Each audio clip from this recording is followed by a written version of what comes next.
Lee Marsh, hi Lee, says, my son is awake for this stream. He'd like to ask you what your favorite part of the Starfield build was. Oh, that is great. We are currently airing our builds for one of the in-game spaceships from Bethesda's new game, Starfield. I am not a deep gamer, but mostly because I'm terrible at game mechanics through and through. But I do have an Xbox. I do play games. I have not yet played Starfield. I'm really looking forward to it. But we have spent the last 2-3 months completely immersed in Starfield's game aesthetics. Norm has been project managing this spaceship we built that's about this big, along with a master painter, Kate Sabaker, electronics by Mel Ho, and Sean Charlesworth managed all the 3D printing. And the five of us, it was the five of us. There's no one I'm forgetting there, right? Daryl did some modeling. Oh, right. Daryl Maloney did modeling from the initial game mechanic models to our 3D printable models. And really, we built I'm really impressed with what we came out with for 3 months of work. It's a beautiful ship. It's been a lot of fun. Starfield was an amazing client, is an amazing client, specifically because they were like, hey, these are customizable ships. We want you to bring your aesthetic to this stuff. So, sorry, you wanted to ask what my favorite part of the Starfield build was. Frankly, it was having all of us at the tested space and here in the cave sort of firing on all cylinders. It was really fun to be painting stuff here and bring it to the office, show it to Kate, Mel, and Sean, and Norm, and that feedback. I'm so often here working alone. And I do get feedback. Obviously, this channel is part of the feedback that I enjoy around the work. But working with other professionals at the top of their game and executing something lovely with them, it's the collaboration.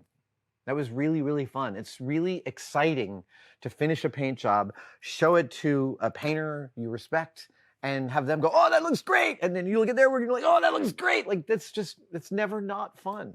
So yeah, the collaboration has been the most fun of the Starfield. And we've still got some more wonderful surprises to show you of the things we did with the ship and where we took it. It's a really, really fun job.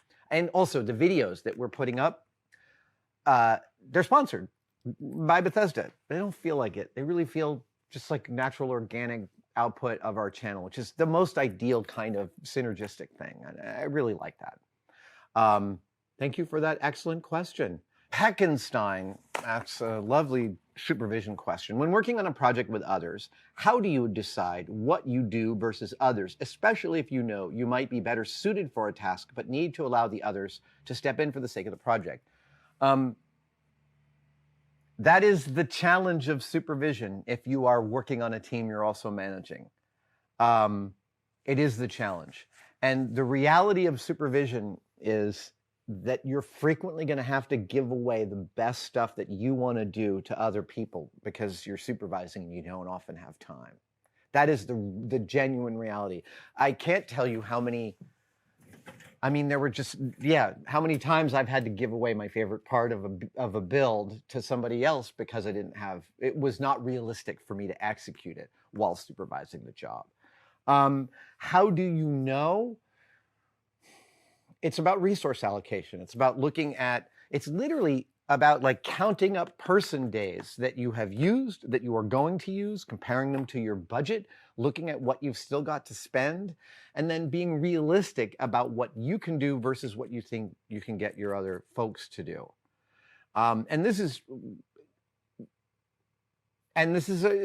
only learn this by experience. You only learn it by screwing it up. You only learn it by holding back a favorite thing for yourself and then mucking that so badly and the whole job that you realize I can't always do the thing that I want to do. And once you resolve yourself to that, it's just fine. It's just fine. The satisfaction you get from supervising a job of other people building something as opposed to building something totally yourself, they are different but equivalent satisfactions if you have really given in to the supervision. Because supervising is its own creative act. It has all of its own rules that are different sometimes than the actual just being the lone person doing the construction. Michael asks, I'm a big believer that everything is meditation. That's supportable by the facts from certain frames, totally. What parts of your work do you find the most and least meditative? Well, I think that it's really clear that I find like the tedium of model making, the tedium of workbench practice to be a place for deep contemplation and deep meditation. And I don't mean contemplation like I'm thinking about life while I'm doing it.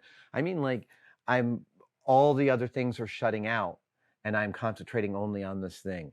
Oh, I was just talking about this week. There's a beautiful film called For the Love of the Game that I swear was Sam Raimi saying, let me direct Spider-Man. It's a Sam Raimi film, and it's a beautiful, is it a Sam Raimi film? For the Love of the Game? Will you look that up and make sure I'm not wrong? For the Love of the Game is Kevin Costner in my favorite kind of role for Kevin Costner, and that is down and out sports hero. Every movie and Kevin Costner plays a down and out sports hero is a great movie. Yes, it is. It is. Okay, so For the Love of the Game is a Sam Raimi film with no horror in it. It's about a pitcher pitching his last game, thinking about his marriage, thinking about his life. And Kevin Costner is so good at that world-weary kind of like, screw this, but I'm still super committed kind of dude. And in that game, he steps up on the mound and he's in the middle of this stadium full of people. There is no greater distracted place that a human could be. And he sits there with his glove and his ball and he says to himself, stop the mechanism. And the whole ballpark goes quiet. I'm getting goosebumps just telling you about this. And the whole ballpark goes quiet as he shuts out all the noise. And this is such a beautiful metaphor for the true craftsperson, that they can do that they can consciously step into a frame and shut everything out and be just there with the thing. And he's there with the pitcher, with the catcher, with the batter. The crowd doesn't matter. Nothing else matters. That movie is a beautiful movie for showing that creative oscillation of attention like that. The least meditative is the gear switching. And by gear switching, I mean subject matter gear switching from one thing to the next. That is really difficult for me to do. That is classically difficult for people with ADHD, of which I am a mild sufferer, because I really prize the hyperfocus. And so when I'm in the middle of hyperfocus and phone rings, that's like, I feel literally like I'm being yanked out of a pool. So there are days of the week that I allocate in my head for more gear switching than less. Mondays are absolutely my gear switching grind days. That's the day I try and schedule most of my meetings so that I can finish a meeting, know that one's done, look at my notes, figure out what the next one is, what I need, move into that one. But I have to be really conscious about it, because if I'm like in my zone and I'm doing something and a whole mental shift is required of me, it can be very difficult, and I can have an emotional, a negative, I can easily have a negative emotional reaction to that switching. So that's the one that I need the most work on, is that frame of this is what's happening. Oh, something new. Okay, that's what's happening. We're going to move on and we're going to deal with that thing. That's not easy. I'm a learning computer. Thank you so much for watching. If you'd like to support us even further, you can by becoming a tested member. Details are, of course, below, but it includes all sorts of perks, and we're building them all the time. You get advanced word and behind-the-scenes photos of some of our projects. Questions, you get to ask direct questions during my live streams, and we have some members-only videos, including the Adam real-time series of unbroken, unedited shots of me working here in the shop. They are weirdly meditative. Thank you guys so much. I'll see you on the next one.